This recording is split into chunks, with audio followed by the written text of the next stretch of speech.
Well, hello, welcome to Hong Kong, and this is Pastor Johnson, the pastor that Tiffany and I are going to be working with here in Hong Kong at Island Baptist Church.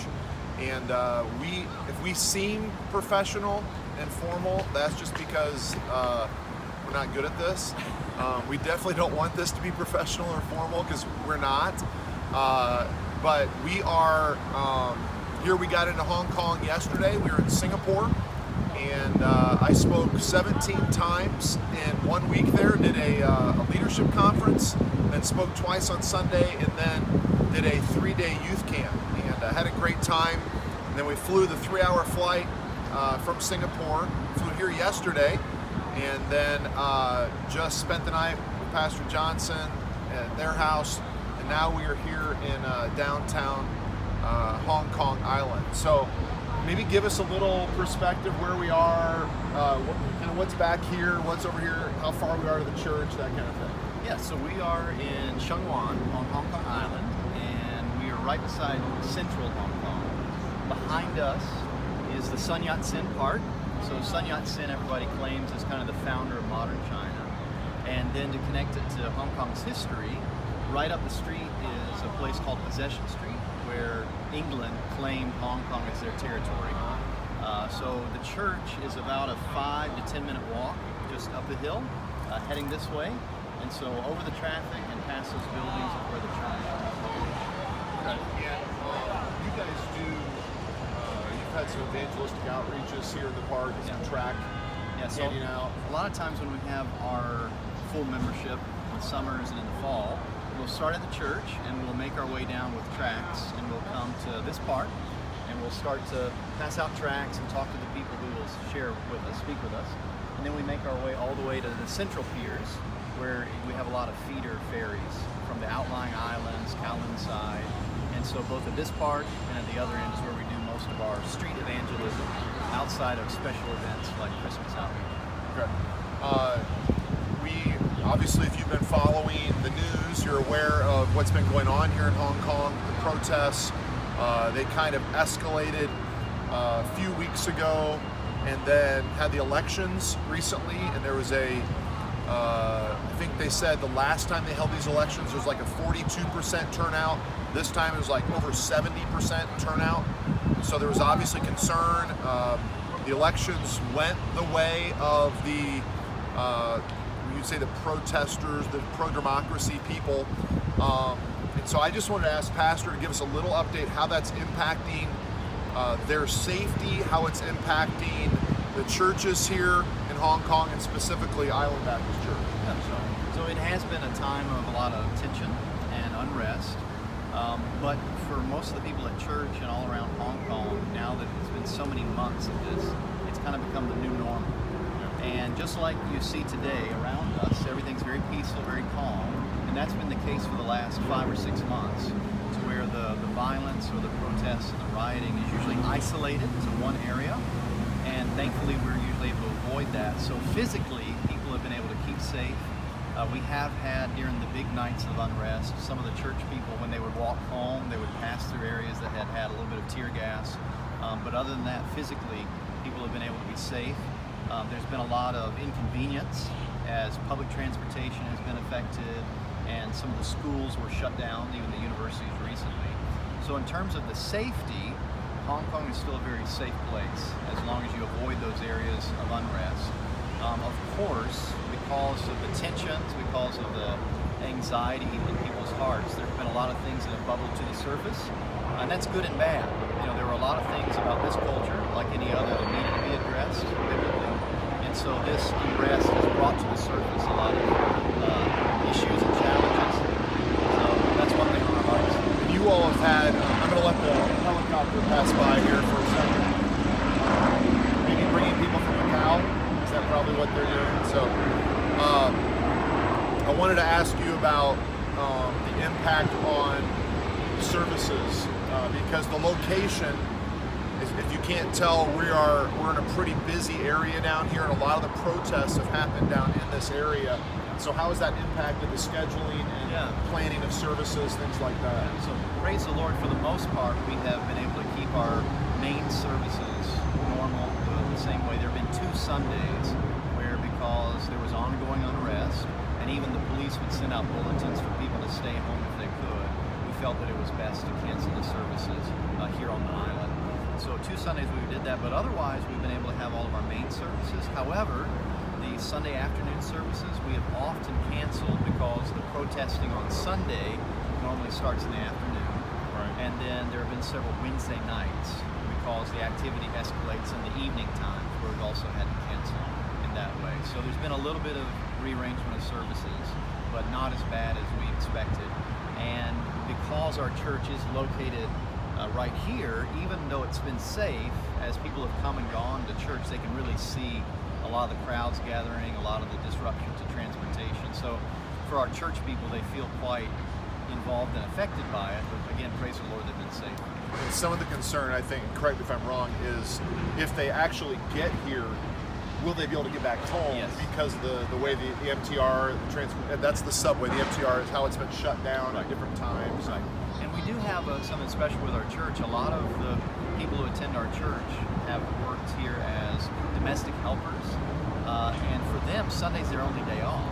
So even if we do cancel services, they're not going to be going anywhere for 10 or 12 hours. And so they'll still stay at church. But for the rest of the people, they're concerned about getting home, making sure transportation's still working.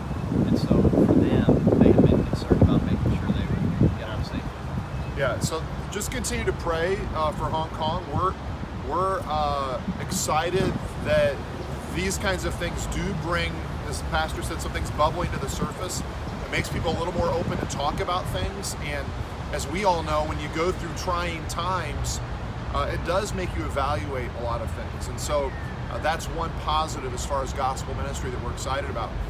I wanted Pastor just to share a little bit about how you and Catherine met. Maybe tell us a little bit about your family, and then how the Lord ended up bringing you here to Island Baptist Church. How long you've been here? Some of those kinds of things. Sure. Yeah, I'll give you the short version. Yeah. But Catherine and I are both from pastors' homes. Both of our dads are ministers, but we didn't know each other until we met actually at the Wilds. We met The Wilds has another one to claim. Yes. There are many out there. Yeah, so we met actually at the Shoals, and we had seen each other, then got to know each other. But then about a year went by where Catherine was still counseling at the Wilds, or working at the Wilds. I worked at Art Camps at Bob Jones. We met again, and very quickly we met, we got engaged, we took mission trips to China, took mission trips to Jamaica, but we really felt for a time like the Lord would have us in South Carolina, working in Greenville, working with Bob Jones University. But then very clearly, through various ways, the Lord called both myself and Catherine clearly to come to China. So we left Greenville, we made our way to Harbin up in the far northeast, and as warm as Hong Kong is, Harbin is cold, and we were there for about a year. I had traveled there beforehand, lived there, and then I began to travel throughout China to help our mission work. And after traveling through China for about a year myself, kind of rediscovered Hong Kong, and I told Catherine that for my travels in China, it would be better for us to be living in Hong Kong. Yeah. So as soon as we got here, the irony was there were so many ministry opportunities for us here. I began to do less traveling in China. I began to help teaching national pastors here, helping in local churches here, and eventually was asked to come help pastor Island Baptist Church. And so that's where we've been now for about 6 years. And the church, praise the Lord, has continued to grow. And when we had come in, the church was not so certain that it would be able to stay open. But over the years, it's become stabilized, and the Lord has really allowed it to have a lot of opportunities in the community here, but also with the universities, and then also with a lot of the international community throughout Hong Kong. So there's been a need growing in our church to have more men and women who have come to help in the ministry. And so really on our heart and our mind, we've been praying and asking the Lord just to send laborers out to come and to help, and so that we can do some of the things that we see a need for, and to do some of the things we're already involved in much better. And so one of the funny stories, which most of you have heard already, was honestly I was praying about one of two families, and I kept saying, Catherine, wouldn't it be awesome if Matt would somehow make his way to Hong Kong? And so when Matt came on a Wednesday night and said, This was last January. yeah, he said, there's something you're not going to believe. And when he told me, I said, you may not believe this, but but that's specifically what we've been praying for. So the Lord is always good in so many ways, but this is a real sweet time for us that God answered in such a specific way. And it's been encouragement to me, but also for our church people. They've been really excited about having more help to do what the Lord has called us to do here. Yeah. So when we were here, I was here last January, I came to talk to Pastor Johnson about advice. Like, I was thinking maybe the Lord is moving us to Hong Kong. I wanted to get his advice, and it really didn't have any thought that we would work together. And then he was like, well, it's funny you should ask about this because we're looking for help.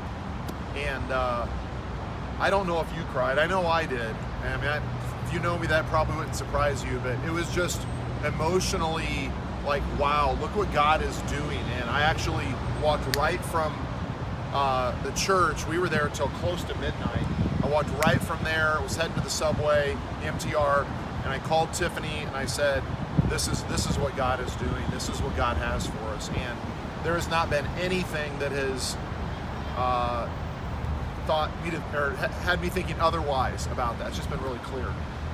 Tell us a little bit about your kids, Yes. their age, kind of what they're doing schooling-wise. Yeah, so Catherine and I have 3 kids, Stephen, Lucy, and Nicholas. Stephen is 14 now, Lucy is 10, and Nicholas has just turned 7. And they go in an ascending order as they go lower in intensity. So Stephen loves to read, he loves to study, he loves science, he's very calm and sweet.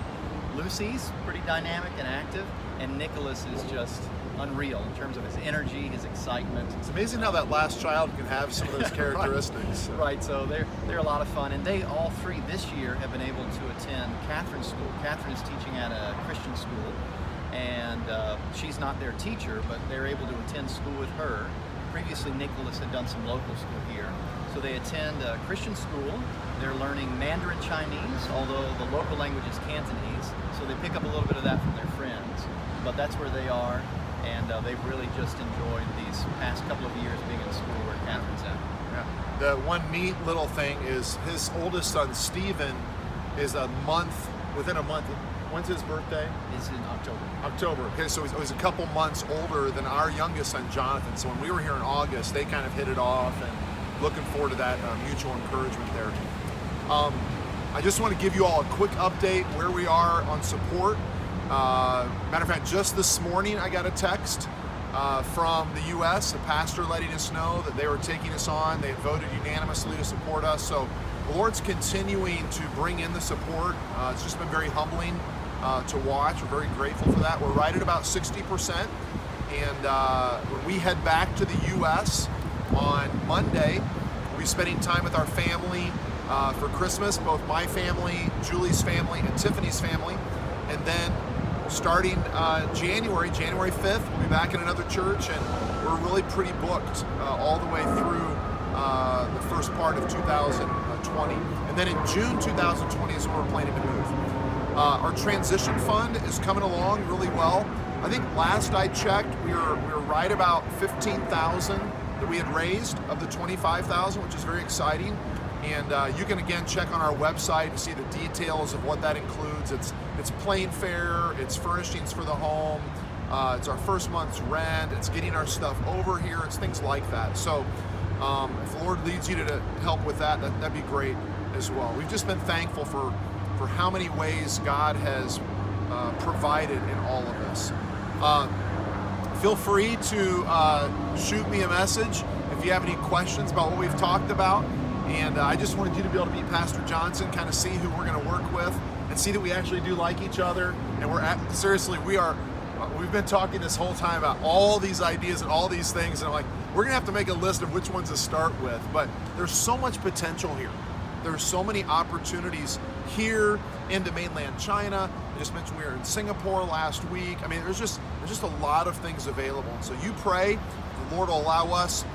We don't feel like we're coming to rescue this area at all. Or we just want to have a small part in reaching this area with the gospel. So Lord bless you, and thank you first for watching this.